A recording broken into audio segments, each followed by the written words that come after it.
What is up? Welcome to the Stat Guy Show, episode number 21. Tonight's guest is a two-time No Prep Kings Invitational winner, and Mr. Badass, Jim Howe. How are you doing, sir? Good, man. Good. How are you? I'm good, man. I like the lights in the background there. Yeah, pretty cool. I tried to set the mood for us. That's nice. So what's up, man? How's it going? It's good, man. I was tonight. I'm in the trailer, in the transporter, but it's not because we're actually not testing for a change. We've been testing a bunch here lately, but Blaze is in my office doing his homeschool stuff right now, and I just got done putting a new motor together for the Guardian, and I got the short block assembled today. Like literally just finished putting all 8 rods and pistons in it, and finish up the short block. So just trying to get everything ready. Nice, man. And speaking of testing or previous events, you were recently at Texas 2K. Now, normally, from what I know of Texas 2K, it's mostly an import event, is what I've heard. Correct. But what were you doing there? What was going on there? So we went and did an appearance, and it was a perfect opportunity for us to, number one, get out and test, and number two, broaden the fan base a little bit and kind of spread the brand, the Street Outlaws brand, to a different crowd. And it worked very well, in my opinion. They have 40,000 people at that event.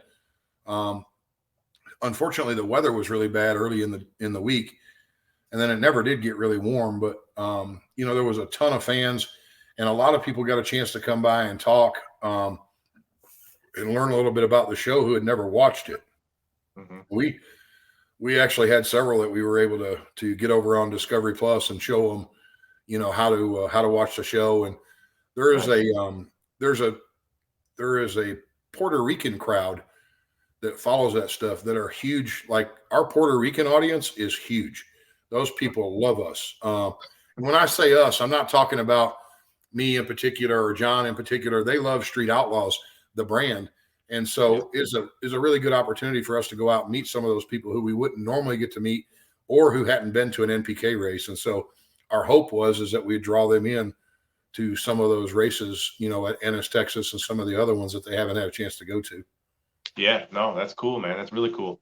And obviously I saw a video saying you got to do a little testing of maybe the 34.5-inch tire. Is it safe to say that you were the first out of all the 36-inch tire guys to actually test the 34.5-inch tire? I would say that's probably true, because we were testing it back in February. So, okay. And that was it's been a learning experience, but I think we're there. And so, I was certainly the first person to test under the new rule set, because the rule set came out when I was sitting in the staging lanes. And we actually got both cars tore apart and set up for the new rule set while we were in the lanes for that last run of the weekend. So I don't know that that's going to mean anything at the end of the day, but we certainly have been testing, and that was my downfall last year, because I didn't get a chance to test until the July break. We debuted the car in Columbus, Ohio, and came right out. Literally, the car had never been started until 3 a.m. Saturday morning of the Invitational. So, or Friday morning of the event. Oh, wow. Okay. So you were there. You obviously made some couple hits against John. Did you have anybody there that wanted to run you other than John? No. So we had some import smack talk guys who were talking, a lot of smack, and I just told them that we'd run any car on the property, and to bring their wallets and let their bets speak with confidence. And we'd run 1/8 mile for money, and we run 1/4 mile for money. It didn't matter. I really enjoy running 1/4 mile. And that's kind of where my roots were. So, I got a chance to run 1/4 mile in Maryland, and then got a chance to kick this year off running 1/4 mile. So I ended last year running 1/4 mile, and I started this year running 1/4 mile. So is an awesome deal for us. I thoroughly enjoy running these cars at 250 miles an hour in the 1/4 mile, and it's a lot of fun. Yeah. Oh yeah, I can imagine. And then I think in a week or two, I saw you're going to be going to BMP, doing another event there. Talk about that. Yeah, so Brainerd Optimist, Brainerd Motorsports Park in Chattanooga, Steve and Amy Farrow to all of my fellow MPK racers, this is a family drag strip. It is, these guys truly care about us as racers. A lot of the guys have been there before, but they're letting their wallets speak with confidence because they put up $20,000 for Saturday for that no prep race, and it's going to be ran with No Prep Kings rules. And so any of the guys that run MPK, definitely feel free to reach out to me or reach out to Steve and Amy about the event, because it's really a good warm up, I think, for us going into Columbus. It's a cool track. It's got a lot of history. It's where Outlaw 10.5 and some of the outlaw racing really originated, was right there in Brainerd Optimist. And, guys like Tim Lynch, Jack Barfield, Billy Glidden, some of those guys that were legends in outlaw racing. That's where all that stuff was forged, was right there at that drag strip. And so it's a neat place. It has a lot of history, and the race fans there love No Prep Kings cars. When I go down there to test, and we test down there also, it's actually where I scuffed the wall with my car, was testing down there. We got into a little trouble with the top end and scuffed the car up a little bit, but fortunately it's back fixed. And those guys, the fans, the people there are just phenomenal, and they got killer food. Like, we base drag strips a lot of times on what kind of surface the track is and how the people are, but I also base it on their food. And so they've got a super killer concession stand, and of course everybody there is super, super nice. There's nothing that Steve or Amy Farrell wouldn't do to help anybody, and so for that, I want to give them the support. And of course, it's for us, it's a test session with a chance to win $20,000, and then on Friday night they're doing a deal where they're putting $5,000 into a pot, and they're going to draw, I think, 8 cars, random cars that are entered on Saturday. They're just going to draw out of a bucket and draw 8 cars to run off for an additional $5,000 Friday night, and then everybody else gets to test. So, to me, it's a really cool event, and it's going to be with some people. I promise you guys will sell a lot of merch there. I go down there to test and sell merch, and we sell a lot of it there. So it's a great place, and the people are really, really, really nice people. I can't say enough about it. It's really one of my favorite places to go. Sounds like a good event. I hope people who can't make it, hopefully there's a live feed. Hopefully somebody's doing the live feed there so we can watch. It could be you, big time. I mean, I heard you got a Learjet and everything now that you got your show, so you might be able to just fly on down in there and you can live stream it. Yeah, I'm going to fly into every event and fly out. That's my plan, right? That's awesome. Yeah. One day, Jim, maybe we'll see. Right. All right, let's talk about No Prep Kings season 6. Let's talk about this upcoming season. I've seen you have a bunch of videos on your new YouTube page. Shout that out. Talk about that. What you had a YouTube page for a while and you got hacked, so you had to start a brand new one. Yeah, and it keeps, like, the hits just keep coming because so YouTube is controlled by Google, and what happened is that we got hacked, and then we got control of the channel through means that I have some friends who ended up got control of the channel, who basically hacked the hackers. And we got their email address and were able to get control of the channel back.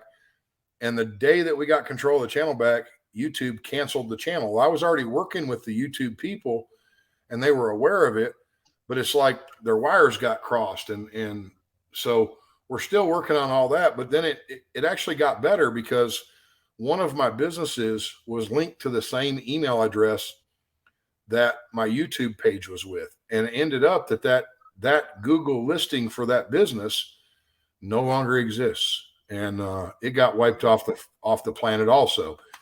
And I didn't know that until today. We'd seen that somebody had commented that somebody came in the office and said, hey man, I tried to leave you guys a review and like, you're not there anymore. And I was like, what? And we had a 5-star review, a lot of great compliments and stuff on the business. And I was like, well, yeah, it is. And I pulled it up, and I mean, according to Google, it doesn't even exist anymore. So Jesus, just, it's a very sadly, we don't live in an age anymore where you can just pick the phone up. Everything's got to be emailed. Where, like, if we had a helpline that we could call, like literally we could get this thing squared away in a few minutes, but now I got to wait on somebody to get the email, open the email, go look at it, figure out what they need, email me back. And I don't sit and look at my email all day. Like I'm too busy. 20 minutes ago, I was up to my ears in rods and pistons and rings and bearings, putting the short block together. And I'm not checking my phone when I'm doing that stuff. Yeah. So, okay. So your new YouTube is still Howe Motorsports, right? It is. It's still Howe Motorsports, and it sucks because I had 15 years on that other channel. We had a great start. I had a lot of videos, of my kids, my daughter who's no longer with us, stuff that we lost that we just can't get back anymore. And it's kind of a shitty deal, but the only choice we had was to start over. And fortunately, starting over has been pretty good. I mean, we're gaining a lot of followers really quick, and I think that last video we did had 22 or 23,000 views. That's nowhere near like I had several videos on the other channel that had over 1 million views. So but we had to start over. So here we are. Yeah. Well, you got some good videos on your new YouTube so far. And one of them I was watching, you talked pretty in depth about combinations and the new rules and stuff like that. But I wanted to get your opinion, like overall. Do you think overall, amongst all the rule changes, do you think it's pretty fair? I do. There's a couple gray areas still. But you're going to have that in drag racing. It's going to happen. We play in the gray areas also. I mean, I'm not going to sit here and pretend like I'm a choir boy and we don't play in gray areas, because we do. But at the end of the day, I think they're pretty close. There's a couple combinations I think that will need to be looked at, but I'm also of the mindset that there's going to be a point where we're only going to be able to go so fast on the track that we're given. And that's kind of the equalizer, in no prep, is that there is a point somewhere where it's not going to matter. You know what I'm saying? And I think that we're steadily approaching that. And the reason I do is because I've actually been now just as fast under the new rules as I was under the old rules. Mm-hmm. And for that reason, I think there's going to come a point where, like, that just tells me that we weren't able to use everything that we had before. Yeah. So now essentially I'm right back where we were at last year. Actually, we're about 100th quicker than we were last year. And that's just in what we've tested. So, I think we're going to get to a point where there is an equalizer, and that equalizer, is going to be the racetrack, and we'll go from there. Yeah. And if you do get to that point where you can't go any faster, what's going to separate the top from the middle of the pack then? Is it going to be like the correct tunes in the early rounds? I mean, what do you think will be the make the cream rise to the top then? I mean, I think that when we approach that point, when we get to where all 32 cars are really, really close, then I think it's going to be a lot of guys will race the guy next to them. And I don't race the guy next to me. I race the racetrack in the lane that I'm in, and I don't care who's sitting in the other lane. And a lot of times those guys will look at who's in the other lane, and they're like, oh, I need to arrow up here. I need to up arrow, up arrow, up arrow. I need to go faster. And then they end up going out and blowing the tires off. And so I think that it's going to end up being a driver and a tuner race, and who can get down the racetrack the most consistently. And at the end of the day, there is a guy that I know of that is really good at that, and he's a 3-time MPK champion, and that's Ryan Martin. And so, like, you have all the power you want, you can have all the cool rules you want, and you can have the coolest stuff ever, but at the end of the day, you still got to contend with those guys, and they're very good at what they do. Yeah. So, yeah. And speaking of contending, I mean, last year you obviously were a top contender, and coming into this year, is your expectations like championship or it's a bust? Is that what the expectations are this year? No, not really. So anything can happen in a drag race. My expectations are to go out there and, number one, be the best that we can be and have fun.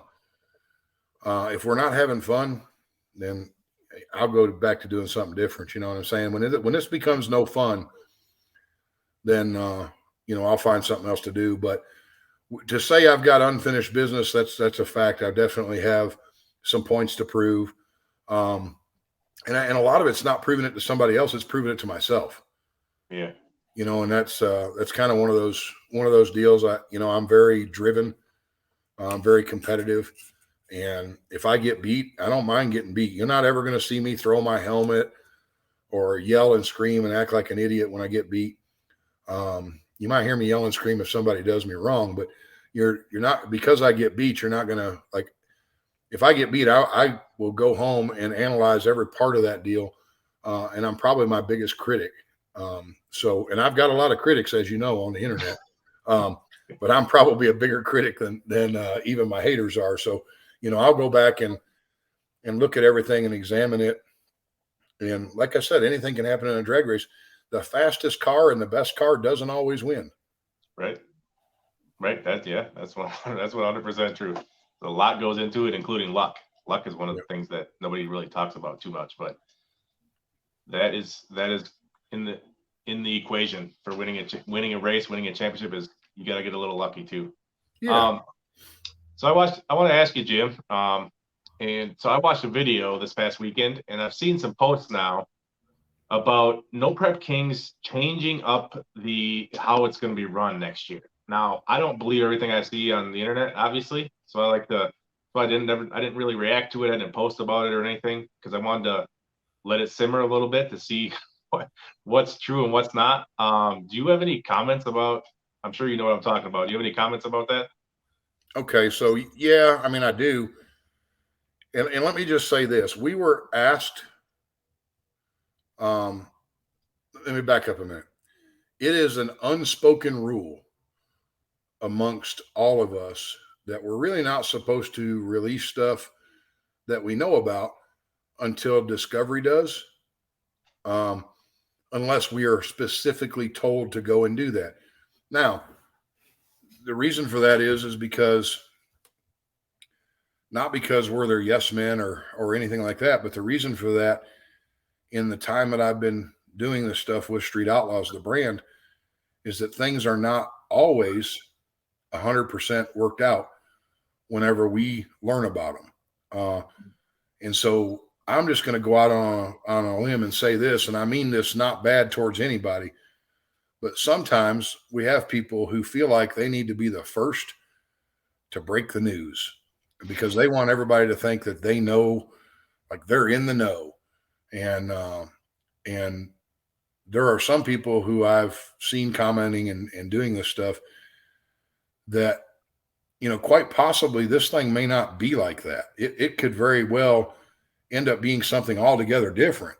We don't ever know. But so here's my thoughts. My thoughts are, I haven't said anything publicly about it. John has not said anything publicly about it.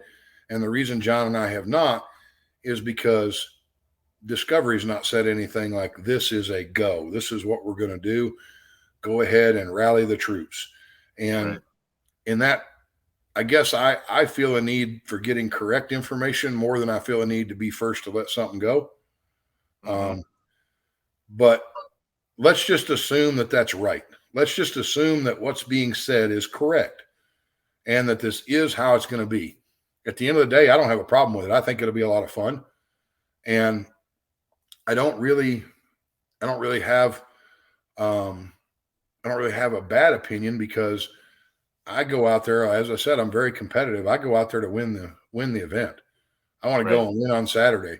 If I'm in the grade 8 or in team attack or whatever elimination that I'm in, even if it's a test pass, I want to win. I want to be the guy at the finish line first, no matter who I'm racing or what day it is. And so when you put that into play, if John and I were running a sanctioning body, one of the RAs, PDRA, IHRA, NHRA, or, whatever, BFB, BA, whoever these other people are, got new sanctioning bodies popping up every day. John and I are a team. Those are my motors in the car. That's my tuning in the car. That's my name on the car. We show up to do battle, and I set his car up to make the fastest pass that it can make every round that it goes down the racetrack. I do my car the same way. And so our goal is to go out and win the event. And if it's a team deal, then it's a team deal. If it's an individual deal, it's an individual deal. But at the end of the day, I'm out there to win the race and put on a show for the fans and talk to the fans. And that's what we're going to do. So it really doesn't matter to me if it's, Team Detroit or whatever, team whomever. Mm-hmm. So some pluses to it.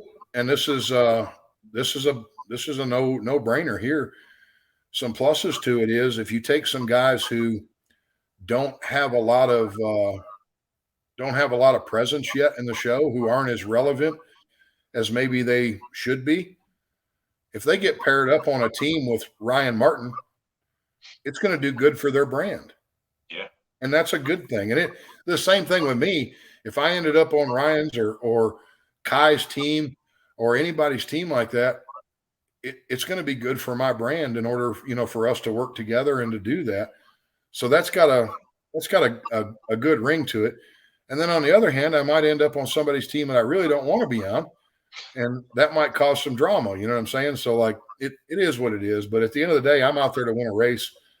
I'm not Johnny Social Butterfly, and the reason I'm not is because I've got 2 cars to deal with, and I'm back, looking at data and doing that stuff. And even at night, at Friday night, I'm looking at data until I get too tired to look at it. And then Saturday morning, I wake up and do the same thing.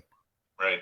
Yeah. Yeah. And now I've only seen what I've seen on the internet, and it's been pretty vague. Like there's not a whole lot of details involved in it. And when I saw what I saw, it's like I had a million questions in my head, and I was like thinking about how this would affect everything. And like one of the first thing that came to my mind is when I heard that it could possibly not be like your teams, you could be on different teams. I'm like thinking, well, what are Jim and John going to do if they're not on the same team? And what if like Bodie and Bodie Jr., what are they going to do if they're not on the same, how would that affect the show? How would that affect the race programs, So like I told John the same thing. Again, if we showed up at an NHRA or PDRA race or an NMCA race or anything, we're competitors. We're competitors at MPK. When we go out to MPK, John and I are both racing to win. So we're competitors there too. And the deal is I'm going to tune his car because it's got my name on it, and it's my program. So I want to tune that car to run as good as it can regardless. Yeah. Parking might be a little difficult because we've got them in one rig, but I guess we'll sort that out when the time comes. But that's all we can do right now. And I think that's the least of the issues. And that was my only concern. And I was told that that's not a concern to have and that we're good. So, just have to wait and see how it shakes out. I'm excited. It doesn't matter to me how we do it. The one thing about it, here's the one thing I will say, and this is probably something that everybody needs to think of. There has been a million, maybe not a million, there's been hundreds of racing television shows. Okay. Mm-hmm. There's been all types of shows on all types of networks that have tried to do well and have a show and it be really cool. Pilgrim has the longest running, baddest car racing television show that has ever been. And for that reason and that reason alone, I can't speak on if he's doing it wrong because he's done something nobody else has been able to do so far, and that's keep it as long as he has.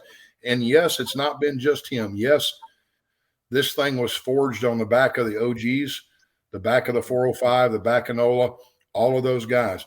They paved the way for me to do what I'm doing today. And if they ask me to be on a different team, that's what I'm going to do. I'm going to go be on a different team. It doesn't matter to me. Yeah. I just know that Sam and the people at Pilgrim didn't get this far by being idiots. And so right. If he thinks it's going to work, I'm all in. I'm going to I'll go with what he tells me. That's what he wants me to do. That's what I'm going to do. Yeah, no, I agree, man. I think just knowing a little bit about it, right? Just if this is actually going to do this, man, I think it's awesome. Like that's why it's been going on for so long, is because especially in No Prep Kings, he keeps switching it up. We've added team attack, grade 8, like and this is going to bring more drama for sure. If it's at the end of the day, and that's what this is. This is a TV show, you know what I mean? And this is nobody wants this to end. So you can't just keep doing the same shit year after year because it's going to get old and stale. So you got to do things like this. And I think if they do this, man, I think it's going to be awesome. So the only thing that I hate, and this is how it will be. Like, you heard it here first. Okay. I will say this. If for some reason, somehow, all the stars aligned and I ended up being dominant throughout the year, and we were to go through and really clean house in 2023, and the championship wasn't based off of that, but based off of how a team done, then obviously my team is going to do well too. Okay. But it would be said that if it was a different setup, Ryan would have tried harder. Ryan would have done more. He'd have won a championship if it had been the way that it was before. Many people think that this show is set up to try to keep Ryan from winning a championship. And I'll just say this, it's not set up to harm him or help him. It is just like, I get so tired of hearing that, like, well, they banned Ryan Martin's combination. Well, no, they didn't. He wasn't the only one that had it. Or they put weight on Ryan Martin. At no point did I read those rules and it say Fireball had to add 50 pounds. Yeah. There's more than, it affects everybody equally. And that's the only downside to it. If they change it up and we were to win enough rounds to win a championship, then it's going to be said that, Ryan would have tried harder if he'd have been on the 405 still, and you wouldn't have beat him if he'd have still been with the 405. And then, then there's going to be people who will say, well, they only changed that so that Ryan would win the championship again so that he could pick the people he wanted to pick. And then that's why somebody else didn't win the championship because of this. So it's a no-win situation. Like, I told Ryan a long time ago that he is their Messiah. And I mean that. Like, if Ryan can do no wrong in their eyes, and they will make shit up to make their point. And I know, right? I know. It's an awesome deal, and that's I ain't hating, man. Like, I keep thinking one of these days I'm gonna wake up and they're gonna make stuff up about me that I'm just so awesome that it didn't matter. Like, I wake up in the morning and piss excellence. Yeah, no, I hear you, man. I love Ryan, but in my opinion, he has the most hardcore fans for sure. Oh yeah, no, and good for him, man. Good for him. First time that I beat him, when we beat him in Illinois in 21. We beat him in Illinois in 21. I got hate mail. Okay. The second time that I beat him this year, hate mail again. Yeah. The third time I beat him this year, I got a bunch of hate mail. Like, I got people saying all kinds of, like, they're gonna find out where I live, and you wouldn't believe the shit that gets said. Like, so yeah, he got some serious fans. Like, you. Yeah. Hey, if it breaks up into teams and there's some kind of deal like that, I just hope I'm on Ryan's team. I think everybody does, right? I think everybody wants to be on Ryan's team. I want to be on Ryan's team. That way they can't hate on me. Yeah, I hope. Yeah, I just hope they don't. I know if it turns into a team championship and stuff, I just hope they don't lose the individual thing. You know what I mean? I'm definitely gonna have to keep track of the individual stats so people know who the individual champion was if they're not going to crown one. I'll have a stat guy award for the individual champion. We'll do that. And understand, you can't have a team championship without the individual anyway. So yeah, it will. Even though, I mean, if they did a team deal and they didn't crown individual champion, so be it. But yeah, and that's kind of what I said. I want to be the most dominant car out there. And then if I'm the most dominant car out there, it doesn't matter. Right. That's true. Right. Yeah. Right? I mean, at the end of the day, everybody else who's raced, all the other drivers know, like, who the dominant car is. You can say whatever you want, but everybody knows. Yep. Well, that's good, man. Hopefully at some point we'll know. Hopefully at some point we'll actually know what's going to happen, if they're going to switch anything up. I will tell you that there has been times in the past on different shows, not on MPK, but on different shows, where rumors were circulating only to find out when we showed up that wasn't the way that it was, and it was something different. And for that reason, I just learned that, like, when they say, when Discovery puts it out there, this is how it is, and we start seeing advertisements for it, right, then we'll know it's how it is. Or when I show up in Columbus at the first invitational race and they tell me what we're going to do, then that's what we're going to do. That's it. Right. Yeah. Hey, I mean, I actually heard they were going to make us put dial-ins on the car and we're going to bracket race this year. I don't like that idea. Boo. No, nobody liked that idea. But, two lips will say anything. That's what I'm trying to say. So we'll just wait and see. Yeah. All right, man. So let's right now they got fast. Let's go to the street, talk some street racing. Right now they got Fast in America season 4 on TV, and you're not on it. What the hell happened? All right. So we were obviously focused on MPK this past year. And when that deal came out, it was filmed when we just couldn't make it. Not with everything else that we had going on. And, it was a small tire deal, which I really like. And we're working hard on our small tire program. We finally started to get a hang of the car towards the end of last year. And then we figured out what the problem was. So, I'm kind of glad that we didn't go. We had a lot of, we just had this 22 was a really rough year for us in general, and just, building a new car and everything that happened in our lives. We lost my daughter, and then we lost my mother-in-law during the season.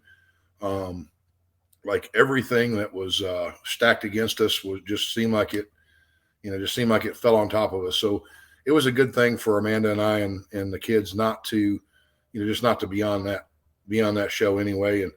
And we needed to focus on what we were doing. I needed to test the MPK car and really focus on it. I feel like in the past I've not dedicated enough time to being what I am capable of being. Instead, I've tried to be good at everything, and I haven't focused on one thing at a time. And so that's kind of what grounded me and has made me go back to thinking, the way that I do now. And that's, get one of them ironed out first, and we'll get, if I get the NPK car like it is right now. We are actually testing our small tire car the other day, a car that few have seen, and it's my wife's car, the Turbo Elko. And we built that on the TV show Horsepower Wars, but we were out the track testing it the other day, and it is set up 2 street race. And then the Warden, my old limited drag radial car that we ran in 21 in No Prep Kings, my son Jimmy has been running it in small tire, and we're getting a handle on that thing as it's changed a bunch. We went from radial, which is a small tire. I ran small tires before the radial, a slick. Then we went to the radial deal, and then we went to the big tire deal, and then we went to a medium tire deal, and then we went to the street, and then we went to the track, and it was just bounce. I was bounced all over the place, and I kind of got lost in the setup because I was working and focusing on the MPK cars. So having this time off has been very instrumental in getting the small tire program ironed out as well. Okay. And Fast America was filmed before Mega Cash Days. Did you go with a small tire to Mega Cash Days? Yes. Okay. Nice. So you obviously you've been on the small tire now. And now America's List was supposed to be filmed, but they went to Australia instead. There's been talk about it being filmed at some point. Is that something that you'd like to be on? Because I've seen in the past, America's List, like season 1 and season 2, there was some No Prep Kings guys that hadn't really been on the street too much that were all of a sudden on that show because they did well in No Prep Kings. And obviously you've done really well in No Prep Kings. And you've been on Fast in America. You've shown you could race on the street too. So is America's List something that you would like to do in the future? So we were brought out there to America's List in 22, just prior to my daughter actually passed away, was hospitalized when we were out there. Oh, and wow. we left from McAllen, Texas, and drove straight through to the ICU in Nashville man. to be with her when we were in McAllen. So, it was just one of those deals. Like, we had a fast car out there in McAllen. I'd love to go back to McAllen and race on that road. But we were fast out there and we had a good time, and there we go. But we'll see how this thing plays out, going forward. What we want to do is continue to build our brand, and in between all this stuff, like I promise you, when we're not racing in NPK, we are going to be testing the small tire street stuff. And we now have the turbo car, the blower car, and we've got another small blocks coupe Mustang that Dan Nussbaum, my crew chief, is doing also, that we will run on the street. And it's got one of my small blocks that's going in it that'll be pretty rapid, pretty decent piece. I mean, we've ran bottom fives with this thing already on blacktop. And so this combination in another car that weighs about the same. So I'm looking forward to, getting that deal out. Yeah. And it's starting to become a pattern here. A lot of the MPK drivers I have on here have got or made small tire cars now. And it seems like everybody's doing the small tire thing now because they see that that's what Street Outlaws is going to on the street. And I think that's good. I think it gives everybody another car. You know what I mean? Like, because a lot of the guys were using in the past, they were using their No Prep Kings car as their big tire street car too. You know what I mean? And how hard it is to switch back and forth. One's not going to be as good as the other one. However you do it, you're not going to be as fast either on the street or at No Prep King. So to make it small tire, it seems like someone can have another car now. You know what I mean? And the competition level is way high because there's so many small tire cars. There's so many small tire cars, and it's hard to tune them in and stuff like that. So do you see like the small tire thing happening now going on for a long time?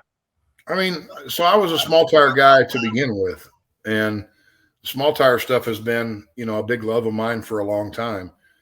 And so I definitely enjoy that it's going that way, especially on the street stuff. Mm-hmm. But I tell you what I really enjoy, and the one thing that I hope to be a part of is to be on the 405s show with their driver cars. Daily driver, yeah. Because we have we also have a car like that is very streetable and very street raceable. Mm-hmm.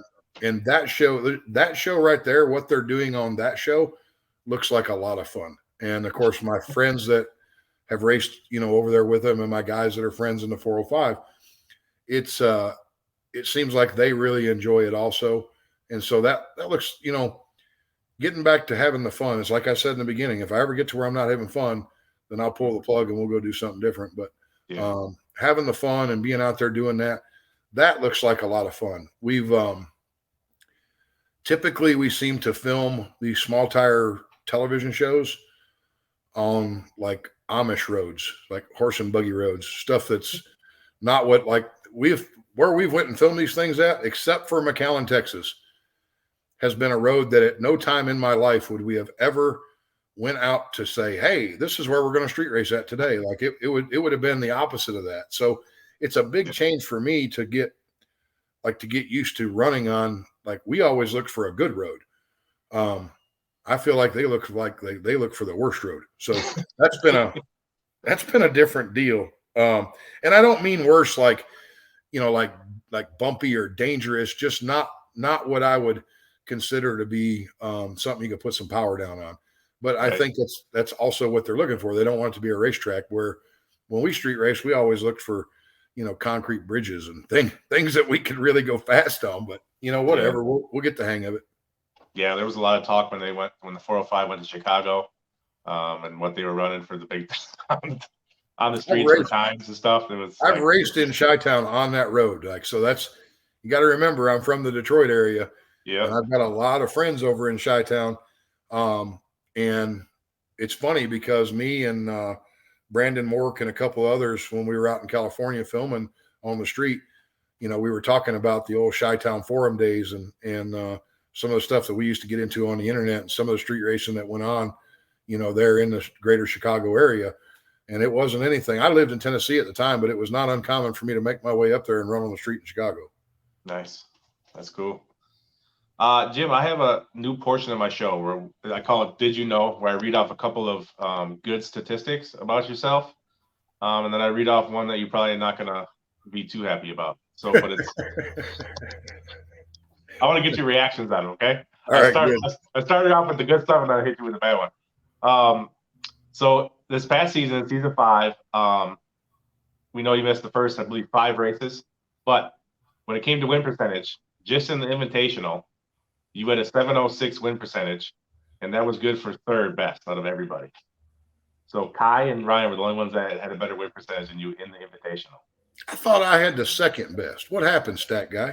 That's with grade 8 included, because in the grade 8, Kai kind of sucked it up in the grade 8, and then it brought his win percentage down. See, okay. Yeah, well, 2 different things. I know. I always got to explain it to everybody. Yeah. But in the Invitational alone, you were 3rd. So I mean, that's impressive as hell, man. That's like went from season 4 to season 5. It was like, you know, Jim Howe is serious, and especially with that last race, man, how you took out Ryan and Kai. Also in season 5, if you didn't include grade 8 and you missed the first 5 races, you still finished 4th in points for if we went just Invitational only. So that's really impressive considering how many points races you missed, man. I mean, you were by the end of the year, man. I think you were the guy to beat, honestly. And I don't think anybody wanted to race you. I know Ryan and Kai definitely didn't want to pick you the last couple races. That's I mean, I'm blessed to be able to do that, and that's that means a lot to me. There are some people who don't quite understand the way that the round win percentage works, and I've tried to explain it to to these folks, but 70% of the time that we went to the starting line, we won the round, and that's something to be pretty proud of, especially considering that we missed the races we did. And then also we had a brand new car that we were shaking down, and we were getting our teeth kicked in because I couldn't get the car right, in the very beginning, but whatever, I guess coulda, woulda, shoulda. And this year there'll be no excuses. I don't have a brand new car. I've been testing. Yep. So shouldn't have anything to fall back on. We should just be able to show up and show out. Right. Hell yeah. So the one statistic you might not want to hear, it's not really that bad, but there's 2 guys that have had your number in the last 2 years, no Prep Kings. You were 0-2 against them. 0-2, you haven't beat them yet. Do you have an idea who those 2 might be? One of them is Mike Murillo. I swear that dude's got a voodoo doll back in his trailer. And when he draws my chip, he's like, watch this. Yeah. Mike is definitely one. Yeah, Mike Murillo for sure. And then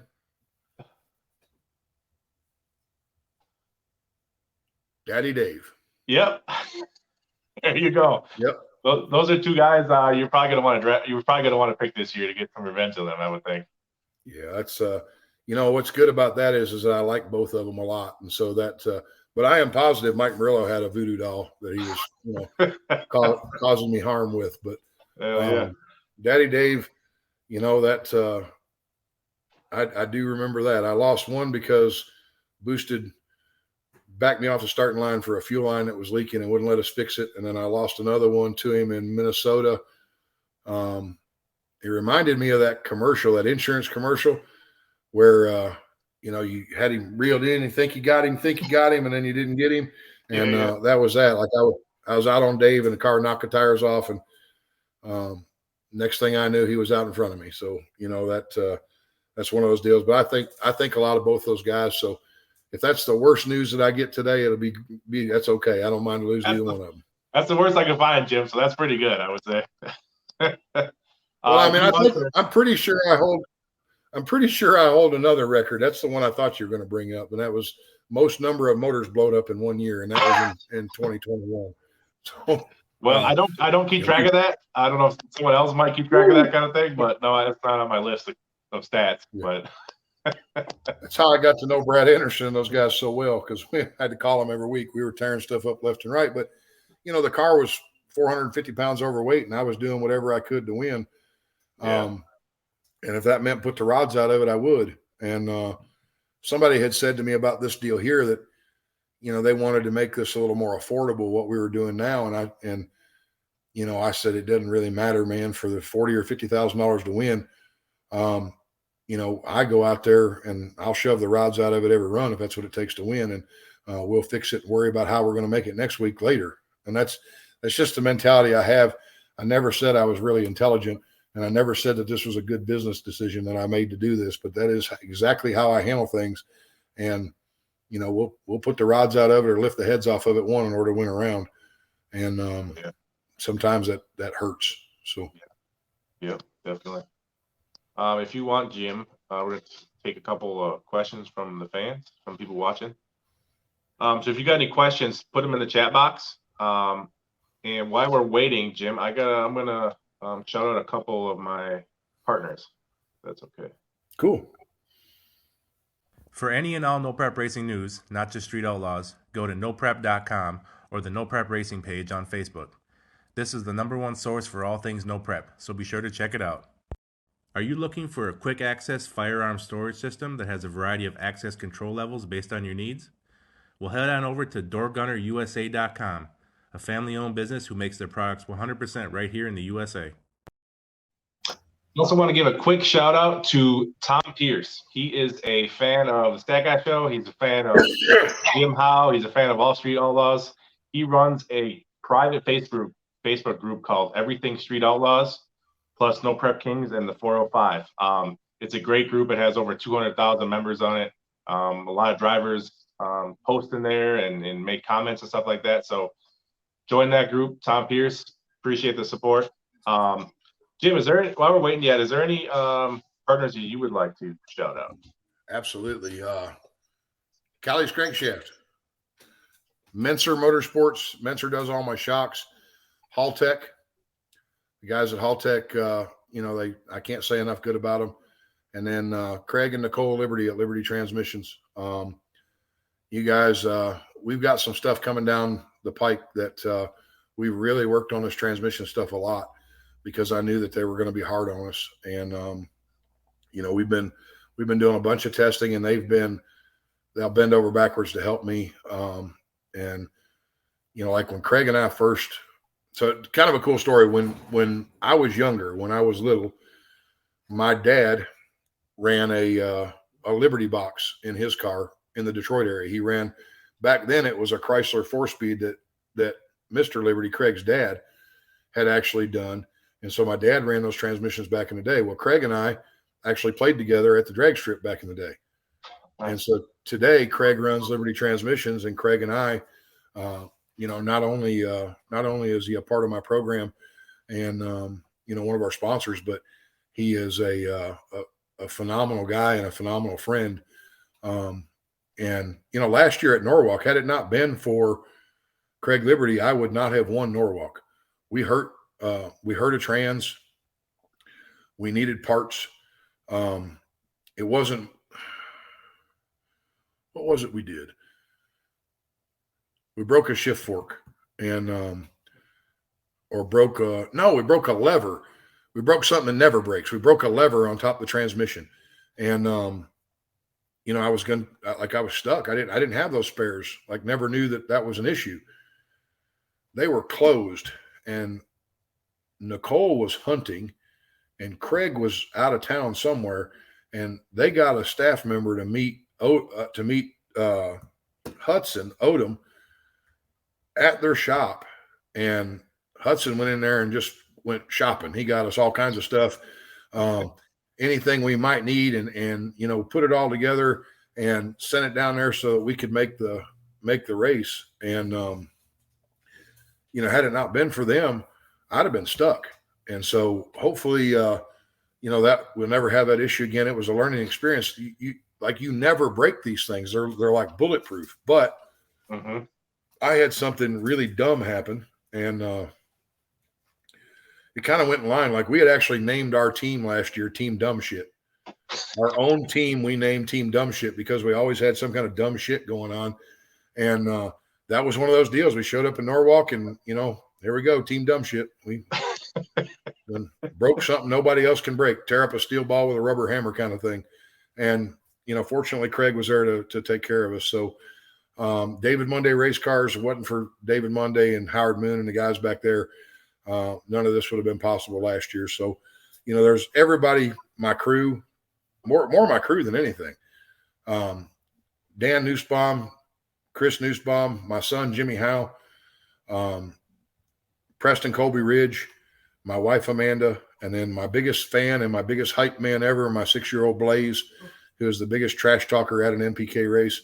Those guys all make it possible, and I couldn't do it without them. Nice. Hell yeah. Hell yeah. Okay, so we have some questions from the fans. One guy named Ralph.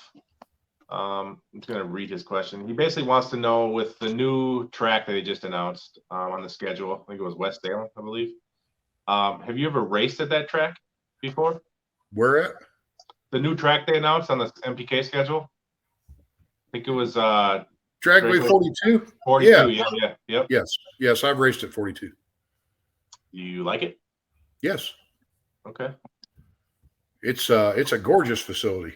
There's not there's not a lot of paved parking there. We're going to be parked in the grass, but they keep it nice. It's like a golf course. That thing, it should be nice. I think we'll have a good time. There's a guy named Tony McKinney. Don't know if you know who he is. He has a question for you. Another big part of my program. Tony is a very good friend, and Tony helped me out last year quite a bit. And he says, do I even work out? He's always asking me to send him workout videos of myself. I thought he wanted it for inspiration, but Renee tells me it's for other reasons. Getting a little weird now, huh? Yeah, he told me he wanted to see how to work out, and he asked me to start videoing him. I didn't think nothing about it, but it started where he was starting to message me and ask me what I was going to wear to work out in, and it started getting a little weird. So yeah. Tony cracks me up. We got a question here from Street Outlaws MBK Spoiler. It says, besides Ryan, because everyone answers Ryan, who do you like racing against the most? Oh, that's an easy one. I like beating the brakes off Justin Swanstrom better than I like eating cake. That's a good clip right there. Let's save that one. My wife said she's so glad I said cake. Yes, that'll be good. That'll be a good clip. Nice. Looks to be about it for questions. But Jim, thank you so much for coming on tonight, man. I know I haven't had you on since it's been a while. You were in some dark area last time we were on. I could barely see you. We were having shitty connections. It was Facebook only. It was quite a crappy situation. So I'm glad we got to do like a real nice interview. You know what I'm saying? I was in the dark. We were doing a fugitive recovery that night, and I couldn't have light on, so we were actually watching the house. We were watching our house that night. Yeah, right. We've upgraded since then, so I appreciate you coming on, man. All right, I consider you a friend, and I appreciate all the support you've given me so far, and I can't wait I haven't met you yet, so I can't wait to meet you.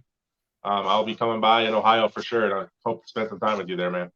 All right, buddy. I appreciate you and everything you guys do, and you guys be sure to check out our new YouTube page. It's still Howe Motorsports, but we definitely need to get that thing up and running. Mandy Calloway says something.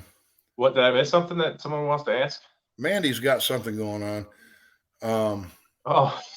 It says Wes had a question. It said, how are we going to handle it when we blow by him this year? How are you going to handle it when Brody when Brody blows by me this year? Yeah, that's what the question is. I'm going to get my oil line back. I'm going to go repo parts. Even though he's already given me a part for it, I want my original one back. Nice. But no, that's another good bunch right there. Those guys are a team to be watching out for. Oh yeah, for sure. For sure. But the only thing here's what I'm not so worried about with them. I don't think that they can get to the weight unless they put Mandy in the car driving. I just being honest, I don't think Brody's going to get that light, and Mandy can't see over the steering wheel. So I think we'll be all right. Yeah. All right. That's good stuff. All right, Jim. Well, thank you, sir. Thank you for coming on. All right. And have a good night, and I will talk to you soon. Thanks, man. All right. See ya. Bye-bye.